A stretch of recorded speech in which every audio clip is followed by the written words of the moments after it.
Hey, welcome back to 755 is Real. I'm David O'Brien, Braves writer for The Athletic. And we got a really special guest today, Eric O'Flaherty, my regular co-host. Eric, what's going on, dude? Not me. I'm not the special guest. No, you're not I'm the good, special though. guest. You're just a normal guest. But how about our special guest today? Mike Soroka has agreed Pretty to cool. come on with us. What's up, What's Mike? up, guys? Welcome, Thank Mike. you for having me. Thank you for having me. Thank you for agreeing to do this, man. And in your honor, Neil Young, man, Canada. Let's go. Very nice. Very nice. As I wore my band T-shirt, I knew you guys appreciated. What do you got? Oh, yeah. There you go. All right. Sign down. All right. So. Well, listen, man, I don't even know where to begin with you, but let's just ask. I know everybody's wanting to know. The big question is, how do you feel? Where are you? And how soon are you going to be back, do you think? Things are good. Things are going well, man. I feel great. What I was first time, it was nice. Right off the kind of just felt different. Just felt better all the way through start to finish. Wait, don't want to interrupt, but how's the audio? Are we getting the audio fine? Because it's breaking up at my end. Hey, sorry, Mike. I think it might just be your Bluetooth on your headphones. It might just be cutting out a little bit. We might just switch over your output in here real quick. So, yeah, you can go ahead and turn off your headphones real fast. Sorry about this, folks. We'll get this straightened out real quick. Yeah, you don't even need headphones if he switches the other thing. Cool. Real quick, hold on. He might not be able to hear us. Way to go, Cam. Way to not focus on the guest. Instead, focus on picking fights with me before they start. Way to go. We weren't picking Mike, we'll get this right. Sorry, yeah, Cam. I'll hit him up real fast. Oh, my God. What's that? You got me? Live technology. Hey, Cam. Oops, hold on. All right. All right, we good? Oh, I can hear you now. All right, I think we're good. Yeah, it's not as good, but it's clear, so that's all that counts. All right. Yeah. Hey, so I'm sorry about that. All right, now where are you? How do you feel? And how soon do you think you'll be pitching again for the Braves? That's what I know. All the fans that love you, man, that want to see you back. Yeah, I'm close. We're just finishing up some last things to be an athlete again. I think that's one thing we want to make sure we hammer down this time around. Was instead of trying to marry the two together and the build-up process and all that, really just finish rehab, finish being an athlete, and then get back to baseball. I think obviously with my limiting innings going to be this year, it was going to be hopefully sub 100 anyways. There's no real rush, to get back in May. Just wasn't. There's no point. So I think it took me a while to kind of just settle into that and settle into just taking it 2 weeks at a time. I think that's kind of what we were able to do is say, what do our next 2 weeks look like, and go from there. It's paid off. I'm really excited about how I feel. I feel bouncy again. I feel springy. I'm starting to feel like the athlete I was a long time ago. 2 years ago. So it's getting close, and I can't wait. And we're going to head down to Florida pretty soon here, and then start seeing some hitters. And once we wrap up with all our fielding development, all of our change of direction, running stuff, then we'll think about starting assignment and building up. If it had been the first time you did this, you mentioned May, could you have been back earlier, you think? Or you guys are being extra cautious this time? Yeah, rightfully so. We could have pushed a couple timelines and kind of moved along. It's still definitely been like the last couple months that I've seen huge gains in how I felt and strength gains. Just allowing me that much more time to shake the rust and really just get back to being me. I think that's the most important part. I think some guys, and honestly, I might have found out the hard way the first time had it even worked out, was that you rush it back a little too soon and you miss out and you cut a couple corners in some other places. That's not what we're interested in. We're going to get back out there, and I'm excited because everything feels good. Everything feels like it should. It's coming out well, and it's just a matter of time now. Matt, what can you tell people about, because I talk to other athletes, other baseball players who've been through Tommy John and all that, and they find it almost incomprehensible how you can remain so positive and so upbeat going through 2 straight years of this and getting injured again before you even make it back. What about your personality or your background has allowed you to do that, to remain strong through all this? And how tough has it been, man, mentally? Yeah, tough. It's, easily the toughest thing in professional sports I've ever been through. Right? I mean, Eric knows he's been through it. And, I would say if this was my first injury, it wouldn't have been like this.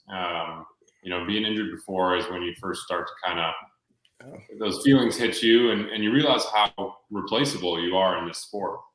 I think that's the number one thing that a lot of guys are prepared to deal with is, when you're done, that's it. Nobody cares. It's very forgiving, and you know what? Rightfully so. I mean, we're the best in the world at what we do, and there's always going to be another one, especially in a day where I think guys are doing more of what they can to be the best they could be. It's pretty quick. That turnover happens real fast, and I feel like having acquainted myself with that feeling first, in 18 with that small shoulder issue, and right, kind of learning that really probably helped me along in this one. But I think it just comes down to not having a choice. If you want it, you don't have a choice but to put one foot in front of the other every day, right? It's not. If you want this one to work out, especially the second time, I'm not going to sugarcoat anything. It was obviously, even after the clean out, was like, all right, you're starting to get a lot of time off your feet here, and this is it. This has got to work. You got to do this the right way, and I feel like that's the best time to kind of bury yourself in your work. And I've been distant to some people over the last couple of years, without a doubt. But I mean, it's because I've basically put myself away and done what I need to do on a daily basis to make sure to give myself the best chance to be better tomorrow. It's paying off, and I'm going to continue to do that until I'm better than I was before. Yeah. That thing you said about, everybody moving on without you and learning to accept that. The day after I had Tommy John, Eddie Perez walks by me in the hallway and he just whispers, "You're dead." I mean, he is like the worst at that type of thing, but he said that to me, and it was like, it made it clear. But what you're talking about, for me, the biggest struggle was just getting through the redundance of it and not feeling like a part of the team. How are you handling like the doubt and everything in your own head, and staying positive and keeping pushing through it with such a good attitude? Because everything I've heard you say has been so positive. And are you like that when you're by yourself, or do you have your battles? Oh no, I mean when I re-ruptured, I mean that was a moment. That was the most scared I've been in my entire life. And I got on the phone with surgeon right away, and he said, we're gonna fix you up. You're gonna go at it. You got a lot of work to do, but I believe in you. We've done this before, and Jake Berger, and honestly, I've said this before, and I don't know if I've actually mentioned it to him directly, but the best conversation that I had, although obviously I've said it again, my dad's been my biggest supporter and right. reason I've been able to do a lot of this, but the best conversation I had was with Alex Anthopoulos. I was in the cages all alone the day I re-ruptured, and I was kind of just on the phone making calls, and he was the best conversation that I had that day. Because he laid it out for me again, kind of like Eddie did for you. It was like, this is reality. This is what's happening, and he basically said that. A lot of other people I don't believe would come through this. He says, but I believe in you. And, obviously you're going to lose some money in arbitration. You're not going to be able to help us out the rest of this year. And that's reality, but I believe you're going to be the same pitcher you were previously. It's just going to take you a couple more years. And, that was really comforting to hear, because, really the next 4 weeks guess until I got out of the cast and I kind of saw the new repair, I saw how everything felt, and that's when, every couple of weeks doubt started to leave my mind. Really, honestly, it wasn't until spring training this year when things really started to pick up for me. It's such a long rehab. I didn't realize it when it first happened, how firm the rehab is for about 5 or 6 months. Like it's, you're battling to walk for 2 to 3 of those months once you're out of the boot. And it's just kind of, it takes time. And I think personally, it fit my personality okay, because I guess I would say I'm not an addictive personality, but I am somewhat obsessive, I would say. Right. That's the most important. I don't mind the monotony of a lot of things. Right. It's okay. Biggest challenge. I'll sit here for hours and play guitar, and on my own, I'll sit there and do calf raises for hours. It's the same thing. So, I know at times you've had to pull it in a little bit and learn how to take breaks, but it's what it is. It's why I'm here today, and I'm going to continue to do so. Yeah, but with the Achilles, it's not like, say, Tommy John is different for a position player and a pitcher. A position player can come back a few months earlier. Some tough guys or somebody at the end of their career who is not so worried about the ramifications might come back a little sooner from Tommy John. Like Chipper came back from the knee surgery a little sooner than he would have younger. It didn't rehab it. Right. With the Achilles, you really have to do, like you said, it's firm. Whether you're whoever you are, you've got to do those first 5 months and get to this point before you can really start to use all your athleticism and toughness or whatever.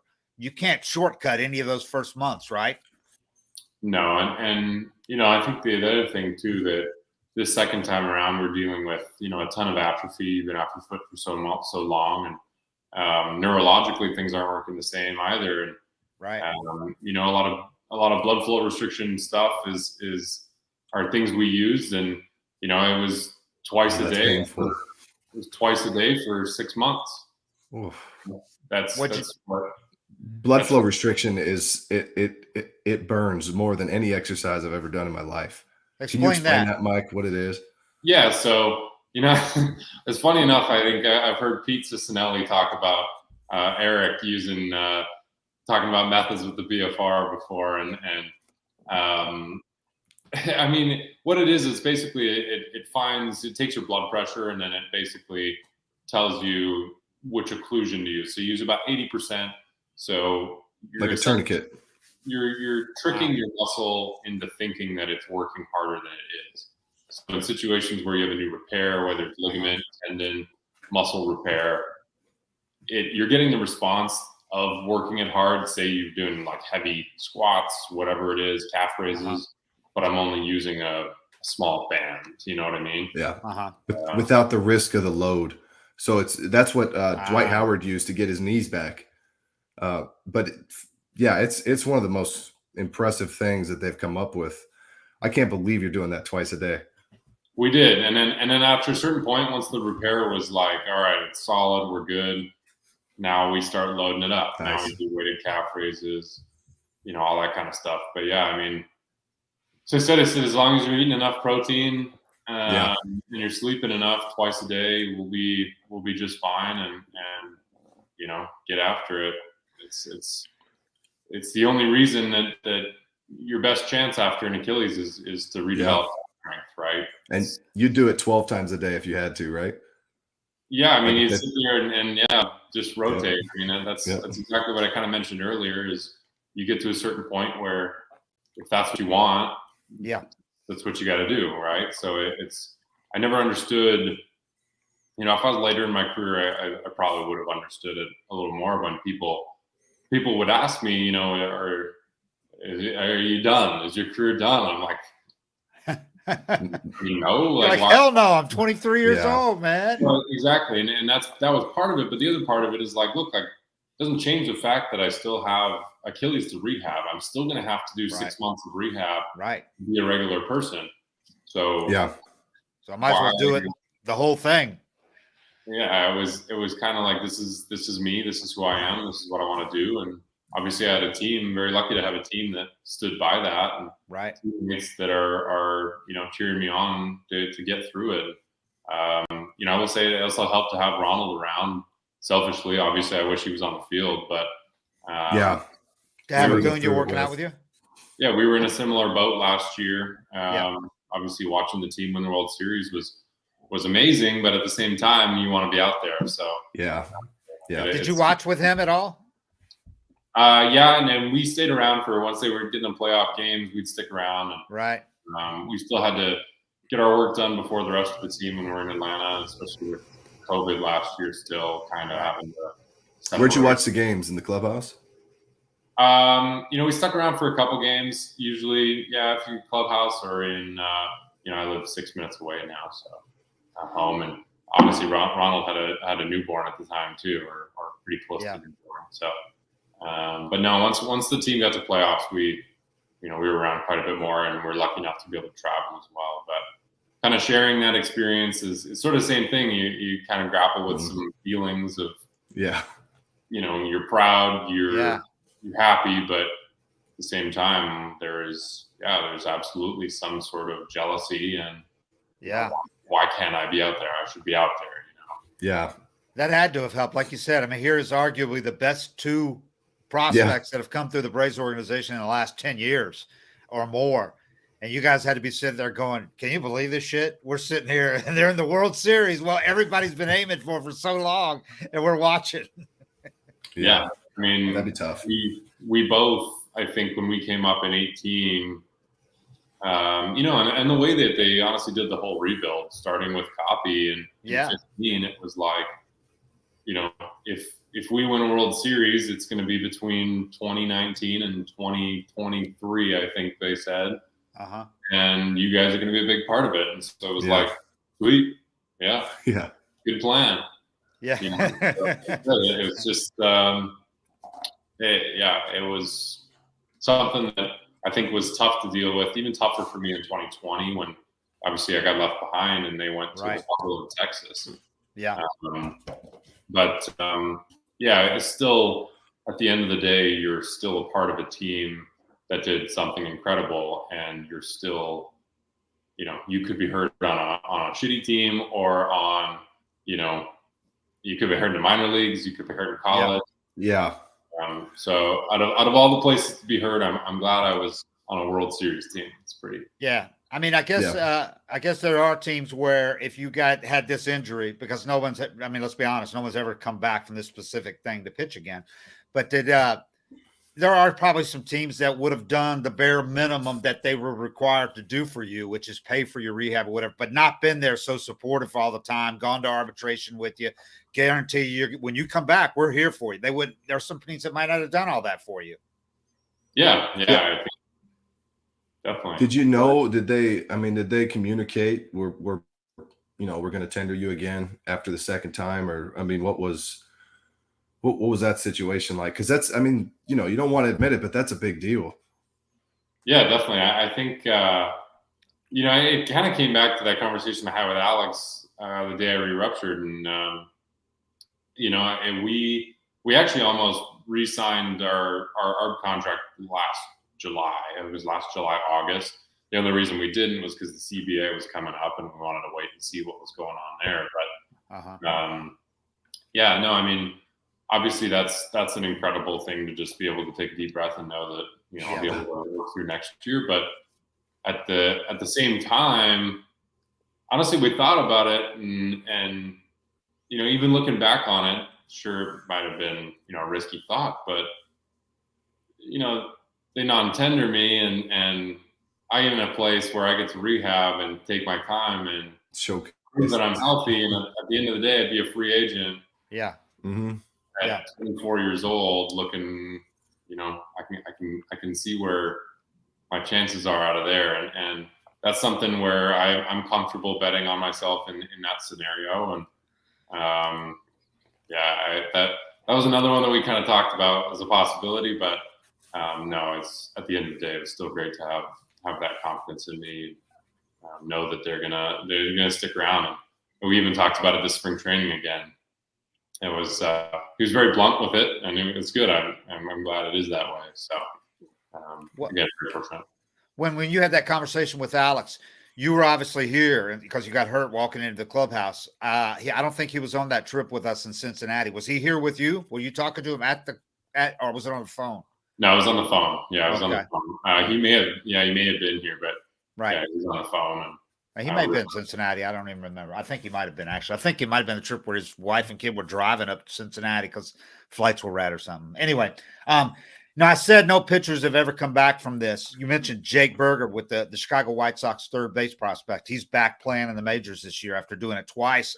Not only did he do it twice, he did it the second time, like within 3 months of the first tear, which I can't even imagine that. But he had to go through a lot of stuff for a couple of years. And then he had the COVID year that he also missed because the minor league season got banged.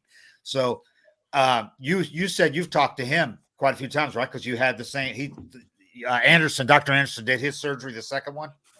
Yeah, that's correct. Yeah, he we were still quite different in how it all happened. Obviously, right. You mentioned his was 3 months in, and right from the get-go, his was it just something just really didn't work.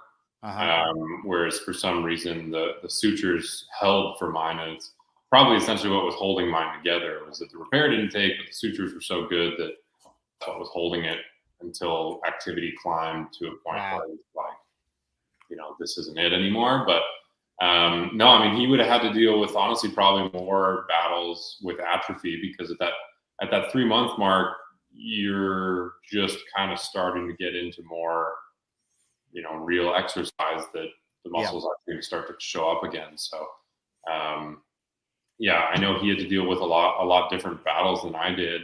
And also had an issue, I think, once he even came back in the Arizona Fall League. So having him to just talk to and say that, like, look, like, it's going to feel different. It's going to get to a point where it feels good, but it feels different.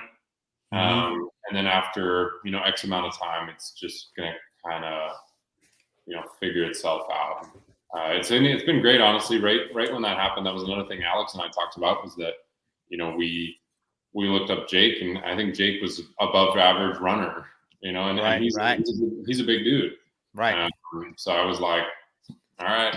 Yeah. I don't need to be fast. Just need to get people out. Yeah. And let's go. So when you did this the first time, were you living in a place that had stairs? And if you did you stay there, or did you go in a place with one story during this whole rehab? So, when I first did it, I was in a townhome over in Smyrna, and I had to deal with those. And thankfully, my left leg's pretty good, so I was kind of jumping up and down stairs. But I moved actually right near the end of my rehab, and I moved into a new townhome.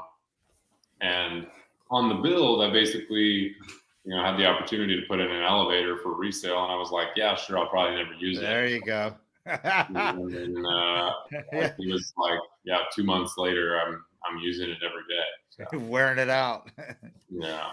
All right. So I said nobody had come back from this, but at the same time, the technology is so different. And what you just talked about, you guys talked about, which I wasn't even aware of, but the technology obviously is like every technology in other medical areas is so much more advanced. So you might be the first pitcher to come back from it, but probably won't be the last. I mean, right? It's different now than comparing it to, say, if somebody had done this 15 years ago. Yeah, I think so. And I think they just didn't know how hard they could push it also, and that's part of it. But I mean, the other part is it just doesn't happen that often. So I think that's the first thing, is that you see it and you're just like, you're struggling to find similar cases. But I mean, that's just the tip of the iceberg. I can give a huge shout out to the guys at Evo in Phoenix that work with the ARP wave, which I know Eric might know a little bit about. The ARP wave therapy has been really, really important for me neurologically, and honestly waking everything up down there again. That was a big one. And obviously the staff that I worked under in Green Bay, under my surgeon, Carrie Stella and Nick Winkler, if they don't get mentioned, it'd be a mistake, because they were the ones that were able to kind of push me through this and show me, the updated research, everything that we needed to do to move past it. And, there's so much that we can do. That's why I kept kind of going back to Green Bay. I was even there, 4 weeks ago, retesting. They kind of are able to use some other things to see where I'm at and what I need to move forward. It would definitely, without all their help, would have taken a lot longer, and I might not have been the same. When you did this, and when we first reported that you were getting surgery done in Green Bay and then of course when it didn't go as planned, people were like, what kind of great doctors in Green Bay? Why did he go to Green Bay? I tried to explain to people, this guy was based in Charlotte before. This guy works with athletes, professional athletes. They went to Green Bay because they recruited him. It's like a world-class clinic there. And this guy's recognized as the best or one of the best in the world at what he does. And the list of athletes who has gone to him. So, but talk a little bit about that and who this guy is and what kind of setup they have in Green Bay. Yeah, I mean, look, Dr. Anderson, I believe, started his career closely with Dr. McKenzie, who's the head doctor for the Green Bay Packers. And just kind of how it started working out was that I think Dr. McKenzie started sending all the foot and ankle guys to Dr. Anderson, and that's kind of how he got his name. Right. Was as the foot and ankle guy. So, obviously most recently he did Kevin Durant's Achilles, and he came back to win an MVP. He's known for being pretty conservative as well, which is something that we wanted, and wanted to make sure that we did this right. And we knew right from the get-go when we started having issues that this wasn't a procedure issue. It wasn't that something happened. It was more or less what didn't happen with the repair for reasons we might never know. Might have been a reaction, might have been, we just don't know. So that's why the second time he said, screw it, I'm going old school. We're going to open you right up. I'm going to clean away all the bad tissue. We're going to take out everything in there that doesn't look like it should be there. We're going to put both solid ends back together, and we're going to reinforce it with a hamstring tendon, not mine. It was a graft. We're going to make sure that this thing is solid, and it is, and it's a good thing. They took that from a cadaver, a hamstring. Yeah, correct. So I mean, this again, right from the get-go, it was night and day. So, so the way they reinforced it, you might not be able to run the 100-yard dash with this new thing, but it's not going to pop. I mean, that's the important thing, right? And you can do what you need to do as a pitcher without worrying about it. The way he did it is to strengthen it so that you can do what you need to do and not have to worry about this thing happening again. Yeah, I think that's part of it. I think, honestly, I would have agreed and 2 months ago, but honestly, where I'm at right now, I'm running pretty good. I don't see. I think in a few months I'll feel like, like playing hockey a long time ago. Yeah.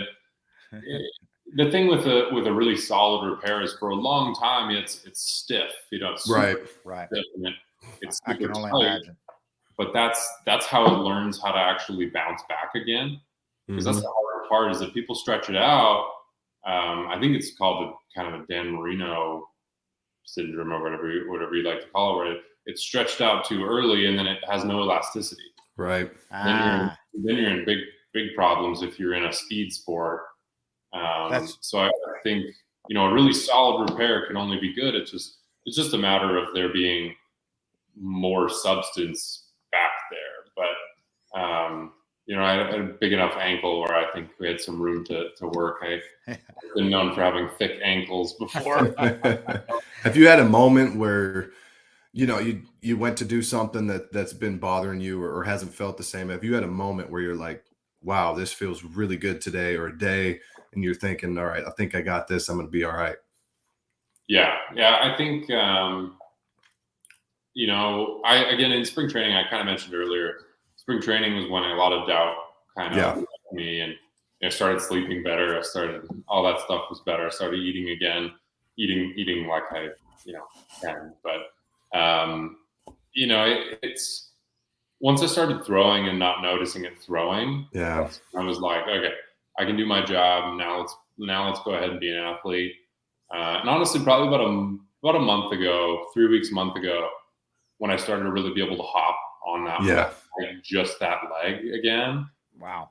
Was like, all right, it's fun. It took a while. It took honestly three months of kind of trying it again every week. And it's not there. It just feels like the ankle was just taking too much and it just wasn't getting help yet. And then all of a sudden it was like, all right, that's a good feeling. Yeah. How about that mental feeling of being able to do that? When did you get past the fear of hopping on that or whatever? Did you do it or was it so incremental that you never really have that? Yeah, I wouldn't even say Eric would know this too. It's not necessarily a fear that you recognize is there. That's the weird part about it. Yeah. Is you're not actually scared for something to happen. Like I'm doing something and I'm like, I'm not actually scared to plant my foot and push. Right. But I'm just neurologically, it's just not happening. So you almost got to over-adjust to make it happen. So I think honestly, just this last couple months, basically pre-tension pushing. So you basically start to push before you hit the ground so that when you hit the ground, you spring back out of things. I think that was the thing that probably was the weirdest. No, I mean, again, every time I went to Green Bay, they had new challenges for me and, stuff where I kind of looked at them. I was like, are you sure? Yeah. Yeah. And they were like, yeah, promise. One of the big things is when you're so tight and your shin can't move in front of your foot like this, right? You're walking. You're basically come into neutral and then you got to pick your foot up. Right. And it was like, all right, step through, let the weight fall forward over your foot. Right. It's like, I don't know. Yeah. That's how plyos were for me, the plyometric throws. You start throwing off a trampoline and catching it, and they tell you to, it's like a 1 pound ball, it's heavy, and they're telling you to throw it, and you can't. I couldn't get myself to relax into the throw. I catch it stiff, just bring my shoulder back and push it down. And you get over that hurdle and you don't trust it, and then you relax and it doesn't hurt. And you're kind of almost expecting it to hurt or not really fire the right way. And then it does. It's like, oh shit. Okay, this might be all right. Yeah. That's funny. You mentioned Dan Marino. I was covering the Dolphins in '93 when he tore his Achilles. And he came back, and he was towards the end of his career too. And he was never a mobile quarterback. Obviously, he had, an unbelievable bazooka of an arm, and that released the quickest of all time, probably. So, and Dan was not the type that's going to get it. He's kind of like Chipper at the end of his career. He's not going to do all that rehab and everything. Dan was. He wanted to come back and keep going. He had the streak of like 145 starts that was broken by that. But when he came back, noticeable limp. And Nike had to make him a high top that was double high top. It was so high that it had 2 Nike stripes on each side, literally. And it was like another high top on top of that one. I mean, he could barely run at all, but he was still good because he was such an incredible passer. And he had this sixth sense that he could feel a pass rusher behind him and literally duck his shoulder and miss a guy flying by him. So, but anyway, I understand now. It's the first time I've heard that Dan Marino syndrome, but he never had that mobility again after he came back. And I'm glad you explained that, what had happened. Yeah. It's interesting. That's definitely a feeling that I have no interest in feeling. Right. But I think, for us, the first time when we first started feeling things and thinking things just weren't right was when I, tweaked my shoulder at the end of camp there, or I think it was my first rehab start in Gwinnett, at the campsite there, because it was still just the taxi squad campsite. But it was just like, I was working to compensate in other ways to throw hard and get it out of my hand. And we basically backtracked and we're like, okay, it's just, something not working properly down there to actually push force through. Already, like, again, when I stopped feeling it on the mound and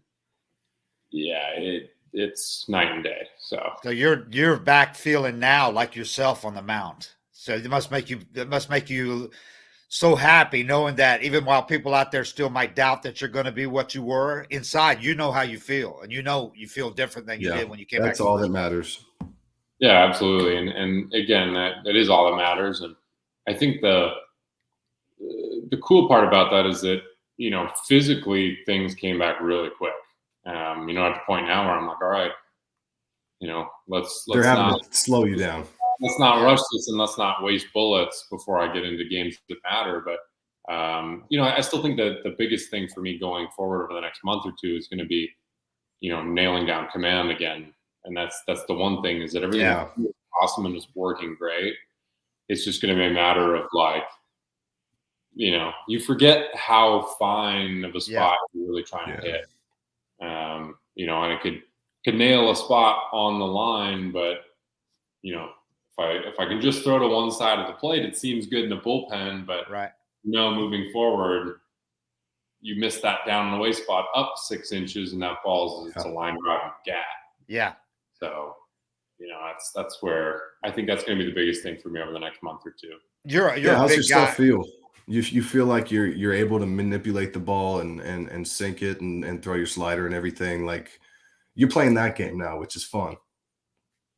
Yes. Yeah, absolutely. And I think, I've always been pretty quick to get my arm speed back. And that's usually something that I honestly had to learn over the last couple of years, was to really pull the reins in my offseason throwing, to let volume catch up to arm speed. I think, again, right now it'll be nice once we start getting the lives. That way my sides, instead of, budgeting, all right, I got, 30 pitches to work on, I think 40 on Friday. I want to make sure I get X amount of each pitch in. Once we start seeing hitters, then you can do the stuff in bullpens where you say, all right, my changeup wasn't good 2 days ago. I'm going to rotate. I'm going to throw fastball, changeup, fastball, changeup, fastball, changeup. Until I feel what I want to feel. So, we're there. And again, that's just part of being an athlete again, and getting able to do some of that stuff. I can actually make those adjustments on the mound. So, You're a pretty big guy, man. Did you, you've had all this time to do upper body stuff and everything. Did you have to kind of rein it in and make sure you didn't do too much of that to kind of, I got this time and I can get bigger, because obviously as a pitcher, you don't want to get too big. No, you don't want to get too overactive, I guess I would say. Like, size doesn't seem to matter as much as getting bound down. And I think when you work out a certain way for too long, you train your body out of what it's supposed to do. It's not necessarily a matter of getting too strong or too big. It's more on the lines of training the wrong way. And I think that's where, for a while, for honestly my mental health, to be able to just get in there and lift was great. But at a certain point, we're like, all right, done with that. I think they gave me about 6 weeks to do what I wanted when I was month 2 through 4. All right, go have fun, get strong, whatever, and get back into it. But I think that's another thing that some people have helped me with this off season is learning how to actually train like an athlete up top. We always know you can always sprint, you can do stuff like that to be an athlete on the lower body, but up top is something we've never really been taught. So it's like, arm care. Yeah. Maybe do some push-ups and some things like that. But now it's, I understand how to keep everything open, stable, strong, quick. And I'm starting to feel what that's supposed to feel like. So it's nice. I think I'm always going to be, I'm going to continue to probably gain size. I think, just talking to my dad, it's the same thing. You get to 24. We've already seen on us in the last 6 months, I've just kind of gotten bigger as it is. And I noticed that. You just kind of fill out, right? And that's where, hopefully I show back up. And I left the big leagues still kind of a kid, and come back as closer to a man. That would be great. So you might shock some people and come back and be better than ever. Not immediately, but in the not too distant future. Yeah, I don't see why not. You see That's awesome, man. things like this is what we talked about yesterday was getting to watch like Max and Ian get to work on their craft every single day. And I think that's where, physically Max, I think, is still getting better. Yeah. He's still seeing gains when he goes into the off season. He was a later grower. He's sort of the same thing. Yeah. He's got room to move into, but his biggest gains the last 2 years have been, craft, his consistency, breaking ball consistency. I knock on wood, most days he pretty much has the same repertoire most days. Yeah. Some pitches might be better than others, but over the last couple of years, he's been able to kind of take them out, and you know what you're going to get. And that's, I think, the step that I need to make to move into that category of elite. Yeah. Why you're seeing him do it is because you can bank on seeing 5+ pitches every night. It's getting fun to watch. So, I think that's again what's really going to move me forward. But we're doing as much as we can, and I got a chance to learn a ton, especially this last rehab, about some mechanical adjustments, some things that could be really beneficial, and things that were probably hurting me in the past, and I just didn't know it. So I'm excited to kind of get going on those things and put those to use.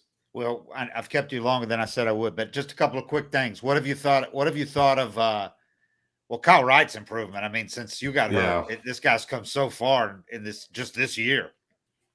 Oh, I mean, we could say this now, and we always knew it was in there. Yeah. Right? Yeah. We saw it. You watch him throw bullpens. He's a 5th overall pick. You knew there. It was just a matter of something small. And honestly, you'd have to talk to Kyle about exactly what he thinks that adjustment was. But I'm big on the mental game. Yeah. In the big leagues, I think it's a different. That's everything. It's a different beast when you get in. You go back to the minor leagues, and the game don't feel real. Yeah. They feel like exhibition games now because you got a taste of what the big times are, and that's where I think it's really hard. I think for a lot of guys when you come up and the team's really good, and you have to be good right away. Mm-hmm. And that's where I think Kyle finally probably settled into just being him. I think he went back and he changed his pitch mix a little bit, started throwing more curveballs, went back to the sinker more. Right. Because that's who he wanted, who his body wanted him to be, right? I've had a lot of fun watching him, playing catch with him, for a lot of years. That's why you knew that it was just a matter of time. And you wonder with some guys, and Tuki's in the exact same boat. Yep. Where if you're managing that team, you feel like the second you pass up on them, they're going to find you with another team, and they're going to be like you see examples like Jake Arrieta. Yep. You know that one day they're going to figure out consistency, and they're going to be exactly what you knew they were going to be. It just, not today. It's kind of, so that's been really fun to watch Kyle and just see the relief. You can see the relief in him that, he's comfortable in his skin. He's comfortable doing what he needs to do. And that's been a lot of fun. Yeah. That's why teams don't give up like on Kyle Wright. And when a lot of people thought they should have just moved on from him, Tuki Toussaint's the same way. A lot of people think now they should move on from him. Sure enough, you do that and he talks to somebody or something clicks for him. Like Eric talks about all the time. All it takes is the right thing from the right person tells you the right thing. And you're like, yeah. And then all of a sudden Tuki is the guy that they thought he could be. So you don't want to put all this work into a guy and invest all this time and, and vice versa. And then he goes somewhere else and comes to fruition. Absolutely. I think, and honestly, I think Max was in that same boat. Yeah. If you go back and you ask Max where he was in 2018 with the team kind of had him in limbo a little bit. He was down AA. And he worked, to his credit, he kind of put it behind him. He said, all right, screw it. I'm going to go out there like it's a showcase. I'm going to pitch for 29 other teams and go be me. I'm going to put everything on the line every pitch. And, you know, he started to figure it out. And then we saw 19. And then the last couple of years, like we already talked about, seeing what he's been able to learn every single year. You know, again, exactly what people thought he could be or would be. Right. Well, the Padres had him when they drafted him. That's what they thought. Yeah. Is Kyle one of those guys, when you watch him throw a bullpen, scratching your head how he could ever give up a run? You know, that's how Charlie Morton was for me early in his career. And it's really similar because things finally clicked for Charlie, and we're like, we knew he was that guy this whole time. But Kyle, I'm wondering, like, when you watch him throw, is this stuff just, I mean, you look at it and you're blown away? Yeah, when he gets on it, I mean, it's the same thing. He has feel for all of them. And, you know, it's been funny, actually, the last couple of pens I've thrown at Truist, him and Ian are typically throwing right after. So I kind of watch both of them. But, you know, even Ian, honestly, one of those guys, I give it to him all the time. I'm like, dude, I don't know how you're throwing that hard 2 days after throwing 7 innings. Right. I'm like, I'm pretty burnt on my bullpen day. I'm trying to feel what I want to feel and get out of there. And that's kind of where, you know, you see some special stuff like that all the time. And I think we're full of it right now. And you know, it's going to be a lot of fun. And again, learning to compete with who's just in your rotation. You know, we did it for a lot of times competing to get to the big leagues. And now, you know, it's a very real thing for me that, you know, I got to be sharp when I'm back because, you know, I got to earn that spot again. Yeah. I'm not just saying that to be, you know, be humble, but it's been 2 years, 2 to 3 years since I've really done anything. And, you know, you look at where our rotation is right now and what these guys are doing. And, you know, when I'm back, I got to be back. You know, that's all right. That's what I got to be. So, seeing those guys is just pushing me a little harder every day. You know, it's going to be a lot of fun. All right. Speaking of another guy, that's just to me is a different animal. Spencer Strider, dude. What do you think of this guy's arm? Yeah, I mean, we knew it. I like Strider. He does a very good job in many areas to be the best that he can be. You know, I think he's the start of a generation. I think you're going to start to see in baseball of kids that grew up with, you know, either coming through college, coming through high school with technology at their fingertips, able to use what they can for mechanical analysis. And he's another one. He went through Tommy John at a younger age and had to learn a lot from it, and he did. One big thing for him, obviously, I don't even know if it's all that public. I mean, it probably is, but you know, he was having an issue processing, you know, protein, and that's why he went vegan, because he absolutely had to, and his body was breaking down. It was eating itself. So little things like that. He does a great job with his nutrition. He works out. He takes care of himself in many other ways, and he knows it. You know, I think that's the best part, and I think that's some stuff that I kind of got slack for was, you know, knowing how good you are. That's fine. You know, it's all right. Yeah. There's a line in being okay with, knowing how good you are, but you don't have to tell anybody. And he doesn't. He lets his play talk. But he's got a swagger on the mound that I love to see. You know, he's there to compete. He's laying it on the line, and I'm sure there's going to be a time where, you know, he's going to have to make some adjustments, and I don't see a reason why he won't. He has in the past, and you know, right from day one, I think, you know, he knew he belonged. That's what we want. I think we're in a day and age when, again, you're seeing guys like him come up that can put zeros up now. So why not let him be him and go out and do that? Yeah, right. You know, I was one of those wondering which role he was best suited for right now. But the way Snit's using him, man, seems like he's impacting more games using him in these multiple high leverage stints than he would be as a starter every fifth day, because he's pitched in like 11 games. And now he's in this role, kind of like Hader was a few years ago, where Hader would go multiple innings. And Strider is getting some of the big outs in a game, and not just for one inning. He is. Last night. Honestly, one thing that I think he surprised a lot of people with is you know, his in zone fastball command has been quite good. Yeah. Yeah.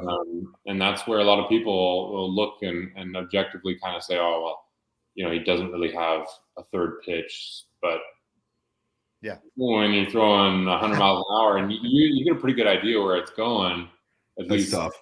A good enough idea to not really make too many mistakes with it. Right. Yeah, you're already at an advantage there, and especially if he's only got to worry about one lineup right now. So, yeah, he's going to be just fine. He's gonna continue to improve, and if they want to bring him back starting one day, I know that's something that he'd be interested in. If they say we want to groom you to be a closer, I know he'd probably be into that too. So, yeah, it's nice to have those options, huh? Special person too. Yeah. He kind of deceiving the size because he's kind of short compared to a lot of pitchers, but that guy's put together, man. He's like you said, he works at the nutrition and works out hard. Yeah, he's a strong guy. I think, again, like I mentioned earlier, I think it's going to be kind of the start of a new wave where I think we're going to start to see some pretty physically elite people more often in this sport. Right. You're always going to have your freaks. There's always going to be guys like Chapman, Acuna, guys that are just naturally just better. Yeah. They're hypermobile, they're fast twitch, they're strong, they're quick, they're everything, and they're pretty well born that way. But I think you're going to see a lot more guys maximizing their genetic ability to do what they need to do, and that's going to come down to biomechanics. It's going to come down to pitching labs and thinking with pitch grips. It's going to be a wide variety of things, and I think baseball is going to be in a pretty good place when that starts to happen. Boy, if Strider wanted to start and he worked on that changeup in the offseason, imagine if he could bring that pitch up just a little bit more, because the slider's good. I mean, yeah, I think it's actually gotten better since he's been in the big leagues. Yeah. He threw a couple last night where I was like, ooh. That's some pretty good depth. And, some people say, oh, it's 15 mile an hour slower, but I don't think they quite understand 85 mile an hour slider is still pretty firm. That's a good pitch. Right. Yeah. So. And then I can't believe how, I mean, I should by this point, but how hitter after hitter against some of the best hitters in the game, he throws that 100 mile an hour, 99 up here, and they just can't catch up to it. And they pretty much know it's coming. But I mean, so far, nobody's really hit him. When you have something elite, it's execution. Eric could tell you that more than I could. I mean, it's how many times did you know that the hitter also knew you were throwing? It's the best feeling in the world, honestly, as a pitcher, to have a pitch that they're looking for, that you can get an out on. Especially being able to get an out early in the count. I had a sinker for a few years that it was like a righty comes up and I'm in a fastball count. I'm like, please swing at this, because I knew they were going to top it. And I see that with Strider, where it's like, he's got either some extension or spin or something to his fastball that it plays up at 99. You see other guys throwing 98 and it's getting torched. He's got a special fastball that they're looking for and just can't get to. Yeah, absolutely. It's at the point where, again, he keeps it in those good spots, those spots that are hard to get to, and he puts it in the back of their head too. A couple times against Schwarber last night, with those two breaking balls to lead off the at bat. Even if you want to guess fastball later in that count, it's still there. Yeah, can't sell out. And Schwarber kills fastballs, man, but he could not. He looked at him when he struck it out the one time. He kind of looked at Strider like, "What the hell is this, man? Who is this guy?" That's an important thing, and you can see it. You can see it building his confidence with every little pirouette on the mound. You like that little flourish he has at the end. Yeah, I like that, man. I like him. Yeah, he kind of stalks the mound too, not like Scherzer, but he stalks it a little bit. Got the mustache going, got the whole look. Yeah, no, he's not afraid. I know he's the type of personality too that, one day he knows it's going to happen where somebody gets one and, they hit one 450 feet and you got to come back and throw it again. Yeah. He's going to be just fine handling that adversity as well. Oh man. So we're gonna so we could see you in August then. That's right. Right? That's not getting ahead of myself here. No, yeah, at end of July, August, I think is when we kind of had it planned out. It's really going to matter the next like 2-3 weeks for the most part is going to be the most important. Right. You know, it's just going to be a matter of when do we start that 30-day window on rehab assignment, because you can build up in live BPs, you can build up in sim games, but as soon as you throw in a game that matters, it's you know, you got to start that 30-day clock. And for me to build up innings, that's really only 4 or 5 outings, or 5 or 6, I guess. But I think we're going to do a 6-day for the first few, just because, you know, it's there's no point.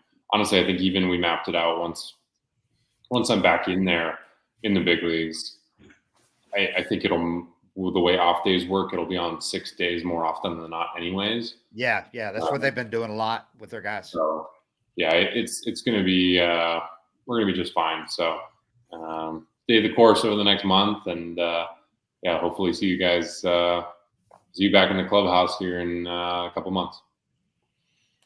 Well, that's tremendous, man. I know that there's going to be a huge segment of all the fans are going to be, it's going to be a moment. I'm not going to say if you get back. I'm going to say when. Thank you. When you get back. Thank you. I appreciate it. Yeah, it's, you know, I can't wait to be out there for them. They've been great to me always here. And, you know, it's a place that's become home to me. Yeah. Yeah, it's been a road, but again, there's lots of things to learn, and it'll be worth it. Yeah, it's been a road, man. Wow. Cap tip to you, dude. So much respect for what you've been through. I couldn't do it. Yeah, there's lots of good examples throughout the league, guys that go through tougher things than I do as well. And we all go through our issues, and I just happen to have to do some now. So go through it now, and hopefully I'm 38 years old throwing 98 like Charlie Martin. There you go. Yeah, you're gonna have a fresh arm. Exactly. I got 2 years off my arm. That's right. All right. Hey, thanks so much to Mike Soroka for joining us today, and I hope everybody enjoyed hearing it from him for an extended talk too. We really appreciate you sticking around this long for us. I know so many people have asked so many questions about you, and hopefully you answered just about all of them today. So that was awesome. We really appreciate it. Thank you, guys. Yeah, I always appreciate you having me. And my dad listens to you guys quite a lot, so when you asked me, I was like, yeah, absolutely. Cool. Yeah, thanks for coming on, Your Mike. dad did a great job, dude. We really did. Raising you, because you do it right. We respect it. All right. 755 is real. We are out.